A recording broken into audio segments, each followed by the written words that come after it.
quel âge je pourrais commencer à toucher ma retraite ? La réforme de retraite. Dois-je épargner pour ma retraite ? Il y a de plus en plus de retraités pour de moins en moins d'actifs. La retraite par points. Préfonds, le podcast. Le rendez-vous retraite et prévoyance pour tous les agents de la fonction publique. Bonjour à tous, ravi de vous retrouver pour un nouveau numéro de ce podcast consacré aux retraites. Nous sommes ensemble pour une vingtaine de minutes avec au programme aujourd'hui un vaste sujet, la préparation financière de la retraite. C'est au cœur des préoccupations des Français et pourtant toutes les études le montrent, ils s'y préparent mal ou pas suffisamment. Alors est-ce une réalité ? Je suis allée poser la question à certains d'entre eux. Pas du tout. J'ai rien préparé du tout. Je devrais me sentir concernée. Je commence à avoir l'âge qui avance, mais c'est vrai que je me sens pas du tout concernée.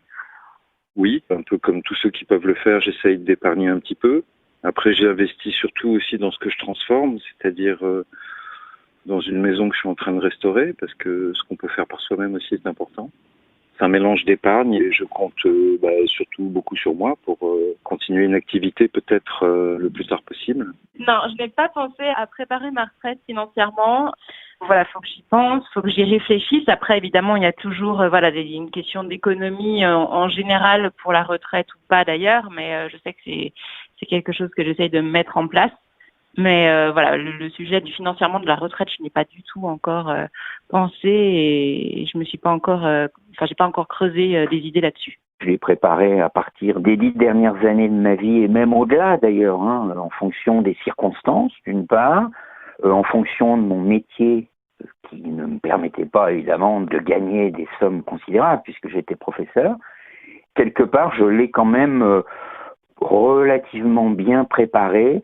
Donc moi j'ai été plutôt, étant par ailleurs par nature plutôt prudent, j'ai été plutôt vers l'assurance vie. Vous l'avez entendu, certains l'anticipent, d'autres beaucoup moins, mais dans tous les cas, je le disais, le sujet inquiète. Selon un récent sondage, plus de 80% des Français redoutent que le montant de leur retraite soit insuffisant. Alors comment s'y préparer ? À quel âge ? Quelles solutions privilégier ? Doit-on prendre exemple sur certains de nos voisins européens ? Nous allons tenter de répondre à toutes ces questions avec Christian Carrega. Bonjour Christian. Bonjour. Christian qui est en ligne avec nous, directeur général de Préfonds. Laurence David Delin, bonjour. Bonjour. Journaliste indépendante, spécialiste des sujets épargne-retraite, collaboratrice régulière des pages patrimoine des Échos. Et Florence Legros, bonjour, bienvenue. Bonjour. Économiste et directrice générale d'ICEN Business School. On va commencer par ce petit paradoxe. La retraite inquiète les Français et pourtant, ils ont du mal à s'y préparer, à l'anticiper, Laurence. On a ce paradoxe, c'est-à-dire les études que l'on fait sur le sujet montrent que la retraite fait systématiquement partie des premières préoccupations des Français quand on les interroge sur quels sont vos soucis, santé, emploi. Et la retraite fait partie régulièrement des items cités parmi les premiers. Et immédiatement, le paradoxe est le suivant, c'est que quand on les interroge sur la préparation financière de leur retraite, nombre d'entre eux, on vient de l'écouter, ne le font pas, n'ont rien préparé. Ils le remettent à plus tard. Ou se trompent de placement, c'est-à-dire ils vont placer sur un livret, ils placent énormément sur l'assurance vie. En revanche, tout ce qui concerne les placements purement retraite, c'est-à-dire qui sont spécifiquement dédiés à la retraite, alors ceux-là, ils sont quasiment absents de l'horizon de placement des Français. Florence, vous partagez ce constat ? Alors je dirais oui et non, parce que en réalité on a des messieurs Jourdain de l'épargne retraite. Ce monsieur qui achète un bien immobilier, en fait il prépare sa retraite. Un bien immobilier c'est quand même de la rente à venir et donc une rente fictive mais une rente quand même. Alors, à la fois, effectivement, ce qui vient d'être dit est très juste, c'est-à-dire qu'ils se trompent souvent de vecteur d'épargne retraite. Et ça, c'est clairement dû au fait qu'on a des taux de remplacement en France qui sont encore significatifs par rapport à nos voisins européens, donc au-dessus de 60%. Donc, du coup, probablement, les gens n'ont pas le sentiment de l'urgence à prendre des vecteurs d'épargne longs, ce qu'ils devraient faire assez tôt, en fait, pour que, justement, avoir une rente significative. Il y a un problème d'habitude, c'est-à-dire les Français épargnent beaucoup. C'est un des plus forts taux d'épargne des pays de l'OCDE. Pas en épargne retraite explicitement. Ils épargnent souvent pour léguer. Et donc, ils ne sont pas habitués à consommer cette épargne. Ça, c'est une grande différence par rapport à nos voisins. Christian, sur ce paradoxe, cette retraite qui inquiète et cette difficulté à préparer les choses, à les anticiper. Oui, on vient de le dire en fait. Je ne sais pas si s'y prépare mal. Les choix ne sont pas toujours rationnels. En même temps, le niveau d'épargne est très élevé en France. On vient de le dire, l'immobilier est un vecteur sur lequel pas mal de gens comptent. Après, il faut avoir en tête aussi que dans la fonction publique, les études qu'on fait nous montrent que certes, je veux épargner pour la retraite, certes, je sais que j'en ai besoin, mais ça reste compliqué. Le niveau des revenus est assez faible et notamment dans la territoriale, la capacité d'épargne est assez limitée. D'où l'intérêt de le faire le plus tôt possible, parce que plus c'est fait tôt, moins c'est finalement coûteux en termes d'épargne. Florence, les Français ont des raisons de s'inquiéter. La petite musique qu'on entend, les générations futures n'auront pas de retraite ou des très faibles retraites, ça c'est une réalité ? Alors non, pas vraiment. En fait, le vrai danger, c'est ce qui va se passer au-delà de l'âge de la retraite. C'est-à-dire qu'il y a une désindexation des pensions par rapport au salaire qui fait que mécaniquement, tout au long de la durée de la retraite, le niveau de vie relatif des retraités par rapport aux actifs baisse. Ça, c'est une réalité. L'indexation sur les prix qu'on voit fait décroître ce niveau de vie relatif. Mais quelles que soient les hypothèses de croissance qu'on peut faire, le fait que les salaires, la masse salariale augmente avec la croissance économique, fait que mécaniquement, la retraite moyenne va continuer à augmenter. Donc, il ne faut pas confondre le pouvoir d'achat relatif et la retraite moyenne. Donc, si on parle de paupérisation, c'est une paupérisation relative des retraités par rapport aux actifs, mais la phrase qu'on entend souvent, c'est « nous n'aurons pas de retraite » est fausse. Laurence, parmi les Français qui épargnent pour leur retraite, les placements qu'ils privilégient, vous l'avez un peu dit. Alors la première chose, c'est l'immobilier. Alors on n'est pas sur du placement financier, mais évidemment, c'est le premier geste qu'ont les Français. Sa retraite, évidemment. C'est l'énorme partie du patrimoine des ménages français est majoritairement constitué d'immobilier. Et c'est évidemment la première chose à faire parce que quand on va avoir des revenus, des taux de remplacement qui quand même s'effritent, c'est-à-dire les revenus que l'on a à la retraite par rapport à son dernier salaire, ne cesse de s'effriter. Donc, avoir un toit sur sa tête est évidemment la première chose à faire et les Français le font, enfin beaucoup d'entre eux le font. Au niveau des placements financiers, le grand gagnant aujourd'hui, c'est l'assurance vie. L'assurance vie, je vous le rappelle, c'est plus de 1760 milliards d'euros d'actifs sous gestion. Les Français, enfin la plupart d'entre eux ont un contrat d'assurance vie et l'assurance vie est un très bon placement pour la retraite parce que on peut en faire ce qu'on veut de l'assurance vie. C'est un placement qui est particulièrement adapté pour la retraite et qui en même temps peut être mobilisé à tout moment. Donc l'assurance vie, c'est le grand gagnant et vraiment les placements qui sont pas faits pour la retraite mais qui sont aussi les grands gagnants des placements des Français, ce sont les livrets. Et ça, en revanche, pour la retraite, c'est absolument inadapté. Florence Legros, l'autre idée reçue, le fait que les Français prennent peu de risques. Alors peut-être je voudrais revenir un tout petit peu sur ce qui vient d'être dit, mais c'est un lien évidemment. Le seul placement sans risque, quand on regarde sur très longue période, donc en France ou aux États-Unis, je parle d'études qui remontent les cours des actions, des obligations et des actifs monétaires jusqu'au milieu du 19e siècle. Je parle vraiment d'études longues, montrent que le seul placement sans risque à long terme, ce sont les actions. Donc la probabilité d'avoir un rendement nul de mémoire aux États-Unis est égale à 0 au-delà de 20 ans de détention aux États-Unis, au-delà de 25 ans en France. Donc on voit bien que c'est typiquement le placement long, etc. Le problème de l'adéquation des produits retraite à cette longue période, c'est que précisément l'assurance vie, je suis navrée de vous contredire, l'assurance vie n'est pas un placement long. C'est-à-dire que l'assurance vie confond la longueur de la détention avec la longueur de l'allocation d'actifs. C'est-à-dire qu'en assurance vie, 30 ans, c'est 30 fois un an. Alors que, en fait, là où le placement action est optimal, c'est si 30 ans, c'est vraiment 30 ans. Et de ce point de vue-là, l'épargne retraite a une vraie supériorité. Alors maintenant, pour en revenir à votre question sur l'aversion au risque des Français, c'est aussi une idée reçue. Moi, je dirais plutôt que c'est un problème de culture. C'est pas péjoratif ce que je dis, c'est-à-dire que je dis pas que les Français n'ont pas de culture action ou financière. Je dis souvent qu'elle circule moins. Vous prenez n'importe quel tabloïd anglais, je peux vous assurer qu'ils sont un peu pires que les Français. Donc vous avez des pages sur les cours de la bourse. À la place de ça, dans des journaux un peu populaires français, vous allez avoir le TURF et le PMU. Donc c'est évidemment... Chacun sa culture. Ouais, non, mais c'est pas, encore une fois, c'est pas péjoratif. C'est-à-dire que, en fait, dans un certain nombre de pays d'Europe du Nord, etc., il y a une vraie culture action, etc. que nous n'avons pas, et donc on voit les Français qui se dirigent vers de mauvais vecteurs d'épargne retraite. Donc ces mauvais vecteurs, c'est évidemment les livrets. Christian, sur cette notion d'aversion au risque ? Alors, c'est vrai que le sujet est important, mais il faut aussi aller voir un peu ce qu'ont raconté les assureurs pendant 30 ans. Pendant 30 ans, on a expliqué à l'épargnant qu'il y avait une solution qui était le fonds en euros, pas de risque et de la rentabilité. Et donc aujourd'hui, les choses s'inversent et les gens ne peuvent ne pas comprendre. En fait, ce qui a été dit résume finalement d'une manière assez simple. Quand j'épargne pour la retraite, j'épargne à long terme, donc je dois avoir une vision longue pour aller chercher du rendement. Et en même temps, moi je dis, je ne prends pas de risque avec ma retraite. D'où l'intérêt d'aller sur des produits d'épargne retraite qui, par construction, sont des modèles qui combinent de la recherche de rentabilité parce que c'est du long terme et une absence de risque, notamment sur le régime préfonds parce que c'est des points, une logique de dire finalement c'est l'assureur qui prend le risque pour le compte de son client. Donc, à long terme, les produits d'épargne retraite, par définition, sont les bons produits. Florence Legros, vous évoquiez les différentes cultures. Est-ce qu'il y a des voisins européens, des exemples, des modèles dont on doit s'inspirer ? C'est toujours très difficile de s'inspirer purement de modèles.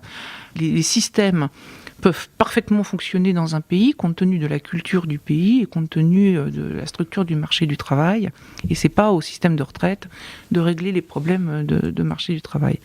Alors, si on regarde ce que font les Allemands, par exemple, les Allemands, alors parlons d'épargne retraite, ont eu une réforme qui commence maintenant à dater, où en fait il y a eu une baisse programmée des taux de remplacement, où on a dit aux gens, voilà, si vous voulez compenser pour conserver votre taux de remplacement actuel, vous pouvez faire de l'épargne retraite, et dans ce cas-là, effectivement, ça sera défiscalisé. Donc, un taux de remplacement qui à long terme se stabilise, mais se stabilise en additionnant au régime par répartition, en fait, un régime par capitalisation qui soit d'abord facultatif, mais néanmoins qui soit aidé fiscalement. Et en fait, c'est toujours pareil, c'est ce que disait Christian Carrega à l'instant, c'est que en fait la retraite ça se prépare à long terme et de manière générale il serait bon que les politiques aient également une vision à long terme. Alors ça se prépare à long terme, mais à partir de quel âge faut-il commencer à préparer sa retraite, Laurence ? Le plus tôt possible, c'est-à-dire pour rebondir sur tout ce qu'on a dit, si on veut avoir un placement qui rapporte et qui génère un revenu complémentaire digne de ce nom, plus on s'y prend tôt, mieux c'est, parce que plus on s'y prend tôt, plus l'effort d'épargne est modeste, c'est-à-dire si on s'y prend à 30 ans, même s'il y aura très peu de jeunes qui, à 30 ans, penseront à leur retraite, mais peut-être que là aussi, il y a un petit peu de pédagogie à faire. Si on s'y prend à 30 ans, en mettant 100 € sur un plan d'épargne retraite, eh bien, on va se retrouver au moment de la prise de sa retraite avec un vrai bon capital constitué qui va générer un revenu digne de ce nom. Voilà. Après, le fait est que les Français s'y prennent plutôt aux alentours de 50 ans, c'est plutôt ça la réalité. Et dans ce cas-là, évidemment, on a un effort d'épargne extrêmement important à mettre en place pour avoir un revenu. Parce que comme je disais actuellement, c'est juste un petit chiffre à avoir en tête. Par exemple, 100 000 € de capital vont donner l'équivalent de 3 000 € de retraite complémentaire annuelle. Donc, vous voyez ce que je veux dire ? Donc, déjà, il faut les générer, ces 100 000 € de capital. Donc, plus on s'y prend tôt, plus l'effort d'épargne sera dilué dans le temps et donc moins fortement ressenti par l'épargnant. Christian Carrega, selon les âges, les conseils ne sont pas les mêmes à 30, 40 ou 50 ans ?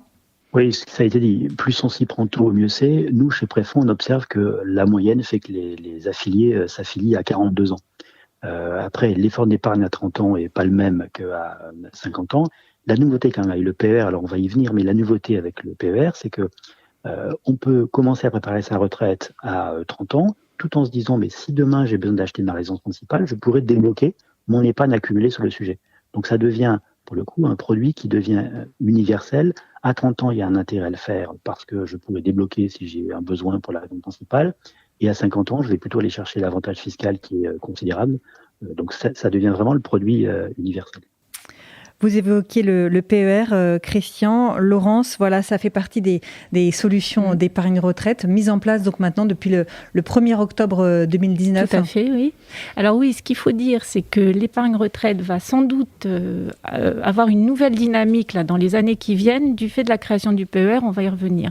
Mais aujourd'hui, il faut quand même avoir aussi en tête, et M. Carrega le sait, c'est qu'il existe depuis très très très longtemps différents supports d'épargne retraite, c'est-à-dire spécifiquement dédiés à la retraite. Il y a la préfonds, bien sûr, alors, qui est notamment au départ en tout cas destiné à toutes les personnes de la fonction publique, à leurs ayants droit, etc. Mais il y a aussi sur le marché 2 contrats qui sont là depuis longtemps. Il y a le contrat Madelin qui est destiné aux travailleurs indépendants. Je fais juste une petite parenthèse sur les taux de remplacement. Certes, ils restent assez élevés en moyenne, mais il ne faut pas oublier que toutes les professions libérales, indépendantes, etc. vont avoir une retraite, un revenu de retraite équivalent à moins de 50% de leur dernier revenu d'activité, donc ça fait quand même un sacré gap. Donc pour ces professionnels-là, depuis 1994, il existait un produit qui s'appelle le contrat Madelin, qui est donc un contrat retraite pur, c'est-à-dire on place pendant toute la durée de sa vie et au moment de prendre sa retraite, on a un complément de revenu. Et il existait aussi depuis 2004 le PERP, plan d'épargne retraite populaire, qui lui aussi a la même fonction, si ce n'est qu'il est ouvert à tous les Français. Donc on a déjà une palette de produits spécifiquement dédiés pour la retraite qui vont dans les prochaines années s'homogénéiser, se fondre exactement dans le nouveau PER qui, comme vous l'évoquiez, est sur le marché depuis exactement 1 an. Alors ce PER, qu'est-ce qu'il a changé? C'est une simplification finalement. Oui, il y a 2 choses. Je vais essayer d'être le plus synthétique possible sur le PER. Jusqu'à présent, les dispositifs qu'on a sont exclusivement ou pratiquement toujours en sortie en rente. Et les Français ne veulent pas de produits en rente parce qu'ils veulent garder la main sur leur capital. Le PER lève cela parce que maintenant, en souscrivant un PER, on pourra à échéance récupérer son capital récupérer son épargne soit sous forme de capital, soit sous forme de rente. Donc déjà, il y a le choix. Ensuite, comme le disait à l'instant Christian, il y a maintenant une possibilité de récupérer cette épargne si on achète sa résidence principale. Ce n'était le cas ni avec le contrat Madelin, ni avec le PERP, ni avec la préfonds. Donc ça, ce sont 2 choses très importantes. Et en plus, il reste associé et on va y revenir, toutes les cotisations sont déductibles du revenu imposable dans certaines limites un petit peu compliquées. Donc on se retrouve avec un produit beaucoup plus souple, fiscalement avantageux et qui en plus est maintenant jusqu'à présent on a des produits d'épargne individuelle qu'on souscrit à titre individuel, des produits d'épargne qu'on peut souscrire dans le cadre de son entreprise. Le PER fait une espèce d'enveloppe générale qui devient une enveloppe épargne retraite qui va vous suivre toute votre vie et dans laquelle vous allez pouvoir souscrire à titre individuel, mais aussi si vous avez votre entreprise qui met en place un dispositif d'épargne retraite complémentaire, ce sera également sous l'enveloppe PER. Alors justement, ce PER, pourquoi a-t-il été créé? Quel était l'état d'esprit de la réforme? J'ai posé la question au député MoDem Jean-Noël Barrot. Écoutez. L'esprit de la réforme, c'était de mettre l'épargnant au cœur de la réflexion et d'offrir aux épargnants français un véritable outil de préparation de la retraite. Considérant que aujourd'hui, les Français épargnent pour leur retraite à travers l'immobilier, à travers l'assurance vie, mais que les produits d'épargne retraite n'étaient pas choisis par les Français parce qu'ils étaient trop complexes, qu'ils ne donnaient pas suffisamment de liberté à l'épargnant et qu'il fallait donc créer un véhicule, un outil qui leur permette d'atteindre cet objectif puisqu'ils le disent dans les enquêtes. Ils souhaitent mettre de côté pour la retraite.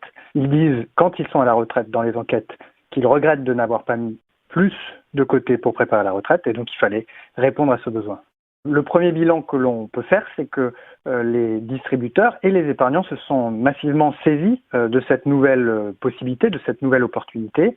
On a eu beaucoup de conversions d'anciens plans d'épargne retraite vers le nouveau et on a eu beaucoup de souscriptions de nouveaux plans d'épargne retraite. On s'était donné comme objectif de développer très fortement la collecte.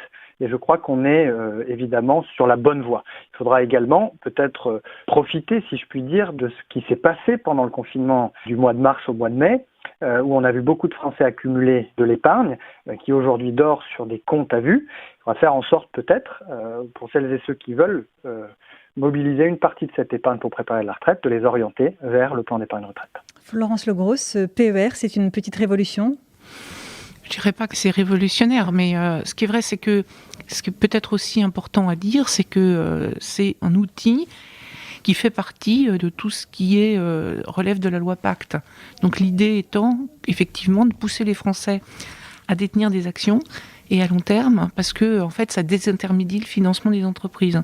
Donc l'idée c'est que les actions, c'est meilleur pour l'économie, hein, si on peut dire comme ça, que les obligations ou d'autres types d'actifs qui ne vont pas directement nourrir l'économie. L'autre aspect, en revanche, pour en revenir au choix entre rente et capital, c'est une distinction qui est tout à fait intéressante. Le problème du débouclage en capital, hein, dont effectivement les Français préfèrent déboucler en capital plutôt qu'en rente. Alors pour une raison qui est souvent évoquée, c'est qu'un tien valait mieux que deux, tu l'auras. En fait, ces gens qui ont envie, par exemple, de léguer, vont prendre du capital et non pas une rente. On dit aussi, peut-être plus savamment, que c'est parce que les Français sous-estiment beaucoup leur espérance de vie et donc ils ont l'impression qu'en fait, ils vont avoir ce capital qui sera supérieur à la somme des rentes qu'ils pourraient attendre autrement. Ce qui donc est souvent faux à cause de cette sous-estimation. Mais un des points qui est important, c'est le problème du conseil. Et là, on va revenir aussi à l'information. C'est toujours étonnant de laisser un petit peu les gens décider sans qu'ils soient informés de ce qu'ils peuvent attendre du capital ou de la rente. Si vous allez chez un conseiller en gestion de patrimoine, rares sont ceux qui vont vous demander ce que vous voulez faire de vos sous à la retraite. Si vous voulez ouvrir une chambre d'hôte, par exemple, c'est sûr que c'est mieux de déboucler en capital, parce que vous avez besoin de sous, donc ça va vous donner une rente, si votre chambre d'hôte marche convenablement. En revanche, effectivement, si vous avez très peur de devenir un jour dépendant, il vaut mieux prendre une rente, parce qu'effectivement, cette rente va tomber tous les mois, et elle n'est pas captable par des héritiers indélicats, par exemple. Et donc, c'est tout à fait important d'avoir ce degré d'information. Et très souvent, en fait, force est de constater que les conseillers en gestion de patrimoine ne posent pas ce type de questions. Sur les projets de vie de chacun, finalement. Exactement. Ouais. Christian Carrega, l'arrivée du PER, qu'a-t-il changé pour Préfonds ? Alors finalement, j'allais dire tout et rien. Rien parce que le produit préfonds est resté, donc on peut toujours souscrire et verser son contrat préfonds, qui conserve ses garanties et sa sécurité historique. Je connais pour chaque euro versé le montant de la rente à 60 ans.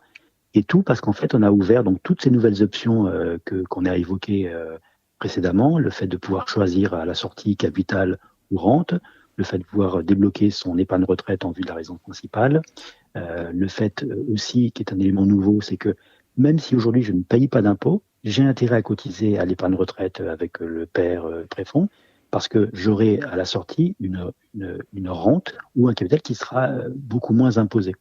On a longtemps considéré que les produits d'épargne retraite, les Madelins, les PERP, étaient réservés à ceux qui payaient de l'impôt. C'était vrai. Aujourd'hui, même si je ne paye pas d'impôt, j'ai intérêt à mettre de l'épargne de côté parce qu'à la sortie, mon épargne sera beaucoup moins taxée, un peu comme l'assurance vie. Donc c'est ça qui a changé. C'est que des nouvelles options, un peu le meilleur des deux mondes. Des nouvelles options et toujours le maintien des garanties. Alors est-ce qu'il faut privilégier le PER plutôt que l'assurance vie, Florence Legros ? Pour moi, indéniablement, parce que c'est un placement long et qui est fléché retraite. Donc voilà, alors que l'assurance vie ça a d'autres avantages. C'est extrêmement liquide, vous pouvez déboucler ça quand vous voulez. Mais en revanche, pour moi, c'est pas un instrument de préparation à la retraite. Alors PER, assurance vie, certains recommandent justement de ne pas choisir car les deux sont complémentaires. C'est en tout cas l'avis d'Olivier Jameau, responsable du marketing stratégique chez CNP Assurance. Lorsqu'on observe que effectivement les parcours de vie sont de moins en moins linéaires, qu'il s'agisse d'ailleurs des parcours professionnels ou personnels, eh bien pour un nombre croissant de personnes, concrètement, l'époque d'un seul employeur pour la vie ou d'un seul conjoint est révolue. La diversité des parcours augmente et les gens ne rentrent plus dans des cases comme par le passé on pouvait souvent le voir. Et ça impose pour les assureurs de repenser leurs accompagnements, qu'il s'agisse de produits ou de services d'ailleurs. Et s'agissant de la retraite plus spécifiquement, une phase de vie qui concerne chacun d'entre nous, l'inquiétude est réelle sur ce que sera notre pouvoir d'achat. Il n'est d'ailleurs pas alors surprenant de constater que lorsqu'on interroge les Français sur les raisons d'épargner, la première raison est de préparer sa retraite, mais juste après, le fait d'épargner par précaution, sans affecter cette épargne, à un projet précis, est un besoin fort. Et donc, pour ce qui est des solutions d'épargne, lorsqu'on sait cela, on comprend qu'il serait erroné d'opposer parmi les solutions d'épargne le plan d'épargne retraite et l'assurance vie. Au contraire, il faut y avoir une complémentarité. Le PER, il permet de mettre régulièrement de côté de l'argent qui servira lorsqu'on sera retraité, et ceci en bénéficiant d'une gestion financière pensée pour tenir compte du nombre d'années restant avant le départ en retraite. L'assurance vie, quant à elle, elle permet de mettre de l'argent de côté sans le dédier à la retraite, de pouvoir en disposer assez facilement, ce qui est précieux avec cette fragmentation des parcours de vie. On peut ainsi faire face aux aléas de la vie et mobiliser son épargne pour des projets qui peuvent émerger au fil du temps. Laurence, vous partagez cette analyse ? Oui, complètement. C'est-à-dire, pour moi, le bon conseil, c'est assurance vie et PER. L'assurance vie qui ménage énormément de souplesse et qui, en plus, on oublie de le dire, peut-être qu'un jour ce sera plus le cas, mais c'est actuellement le cas, permet d'avantager ses héritiers puisque l'assurance vie bénéficie d'un régime successoral unique, c'est-à-dire ça rentre pas dans l'actif successoral. On peut transmettre aux bénéficiaires de son choix, parents ou pas, jusqu'à 152 500 € de capital hors droit de succession. Donc ça, ce sont des avantages uniques, plus une très très grande souplesse, palette financière. Donc pour moi, l'assurance vie, c'est quand même le premier placement, qu'il soit sous forme de fonds en euros ou d'unités de compte, c'est-à-dire de support diversifié, c'est le produit tous usages. Le PER, lui, c'est vraiment dans une optique retraite. On met chaque année une certaine cotisation qui va être pour la plupart des personnes imposables, déductibles en partie de son revenu. Et au bout du compte, on a le choix entre récupérer un capital ou une rente. Je me permets juste, alors avec Florence, on n'est pas d'accord, mais bon, c'est aussi l'intérêt de notre conversation, de dire qu'une même somme va permettre déboucler sous forme de capital, c'est-à-dire au lieu de prendre 100 000 € d'un coup, on va diluer ces 100 000 € en faisant des retraits progressifs. Eh bien, si on dilue ces revenus pendant 30 ans, on va avoir des revenus supérieurs à ce qu'on aurait avec une rente. C'est-à-dire 100 000 € dilués sur 30 ans donnent annuellement davantage d'argent qu'une rente qui aurait été calculée sur ces mêmes 100 000 €. Donc déjà 30 ans, c'est pas mal.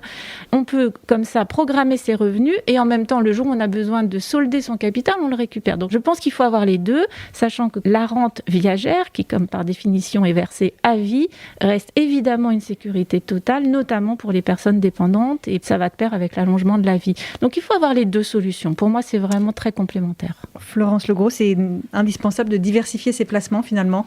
Oui, tout à fait. Si on parle maintenant d'épargne de précaution, il est évident que l'assurance vie a toute sa place de la même manière que les livrets d'épargne, que les Français affectionnent particulièrement. Mais ce qu'ils affectionnent encore plus, c'est leur compte courant. Et ça, alors là, pour le coup, c'est un non-sens et je pense qu'on sera tous d'accord là-dessus. Le temps passe, on va bientôt conclure. Si vous aviez tous les trois, Christian, Florence, Laurence, un conseil à donner aux futurs retraités, Christian, ce serait lequel ? Alors, d'abord, je reviens juste une seconde sur ce qu'on expliquait sur les sorties possibles, fractionnées en assurance vie. Oui. Ce qu'il faut bien avoir en tête, c'est la garantie qui n'est pas la même. Sur une rente, quoi qu'il arrive, je sais que j'aurai mes 150 € à la fin du mois.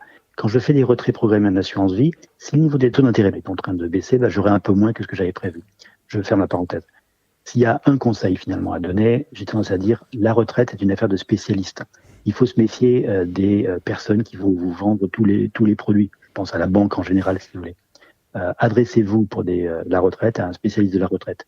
Chez Fréfranc, par exemple, nous, on publie régulièrement le guide des retraites et le guide du PER, qui permet en fait d'avoir un spécialiste sur chacun de ces sujets. Laurence ?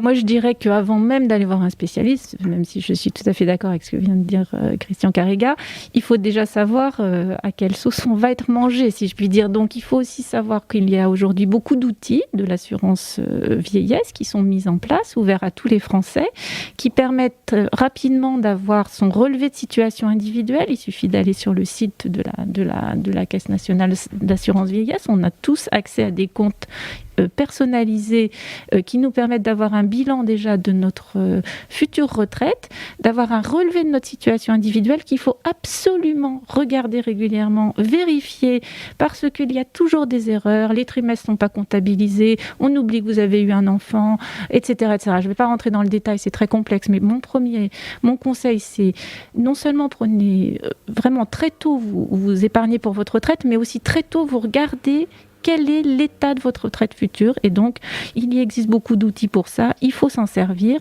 Et ensuite, une fois qu'on a un petit peu plus une idée de ce que va être concrètement sa retraite, dès 50 ans, on a une estimation globale de sa retraite, et bien là, on commence à voir ce qu'on fait de ces différents placements pour compléter ce revenu de la retraite par répartition. Florence, un conseil à donner ? Moi, je serais assez d'accord sur le fait qu'il faut effectivement s'adresser à des spécialistes. C'est une affaire sérieuse. En plus, si on doit s'y prendre tôt, il faut le faire avec beaucoup de précautions. Et ce que je dirais, c'est que le paradoxe, c'est que c'est jamais le moment d'épargner pour sa retraite. Quand on est jeune, on veut s'acheter un bien immobilier, puis après on a les études des enfants à payer, et donc c'est jamais le moment. Donc en fait, paradoxalement, quand on dit qu'il faut s'y prendre tôt, c'est probablement une démarche qu'il faut un peu forcer. Il est d'autant plus important d'avoir affaire à un professionnel de l'épargne retraite. Merci à tous d'avoir participé à cette émission. Christian Carrega, merci, directeur général de Préfonds. Laurence David-Delin, journaliste indépendant spécialiste des sujets épargne retraite. Et Florence Legros, économiste et directrice générale d'ICN Business School. On se retrouve très bientôt pour un prochain numéro. Je laisse le mot de la fin à Philippe Sebag, le président de Préfonds. Alors je crois personnellement que beaucoup se trompent dans leurs analyses qui consistent à penser que les Français et les agents publics, en ce qui nous concerne, seraient réticents à préparer leur retraite. Moi, je suis fonctionnaire et mes collègues m'interrogent régulièrement sur le devenir des retraites, sur leur situation à venir.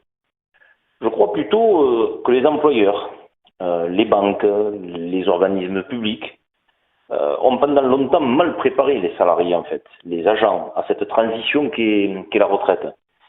Certaines initiatives ont été prises dans l'élaboration de stages de préparation à la retraite, reposant en particulier sur le volet social, sanitaire ou psychologique, mais bien peu, me semble-t-il, a été fait sur nos préparations patrimoniales.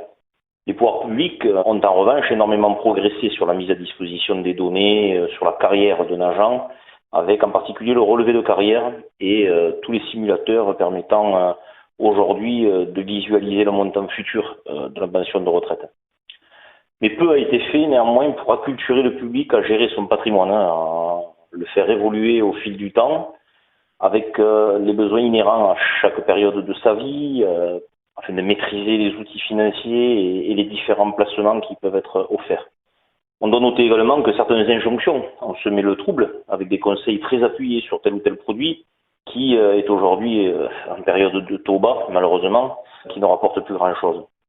Alors dans tout ça, me direz-vous, et vous, Préfonds, que faites-vous je voudrais vous rappeler que Préfonds a été créé par 4 organisations syndicales et des hauts fonctionnaires il y a aujourd'hui plus de 50 ans pour répondre justement aux besoins des agents. Au début, il s'agissait de permettre à ce public de placer une partie de leurs primes pour s'assurer, dans le cadre d'une épargne retraite, un meilleur taux de remplacement.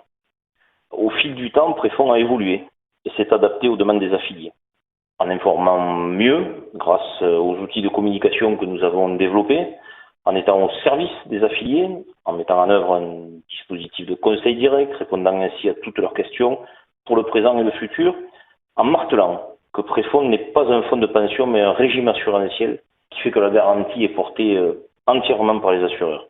Et puis également, et j'y tiens particulièrement, en proposant une gestion ISR, investissement socialement responsable, permettant d'offrir rendement et sens à son épargne. Bref, Préfonds est un régime dédié et adapté aux agents publics qui proposent des services multiples. Un accompagnement personnalisé tout au long de la carrière et au-delà, qui propose aussi des solutions diversifiées telles qu'une assurance vie entièrement labellisée ISR et un produit de retraite complémentaire historique qui s'inscrit aujourd'hui dans le nouveau système des PER. Vous savez, si Préfonds est le régime de retraite préféré des agents publics, je pense que ce n'est pas un hasard et ce n'est pas pour rien. Préfonds conseille, propose et accompagne les agents publics afin de faciliter la préparation d'une retraite la plus sereine possible avec un service à la personne vraiment dédié qui est le propre et l'ADN de Préfonds. Préfonds, le podcast. Le rendez-vous retraite et prévoyance pour tous les agents de la fonction publique.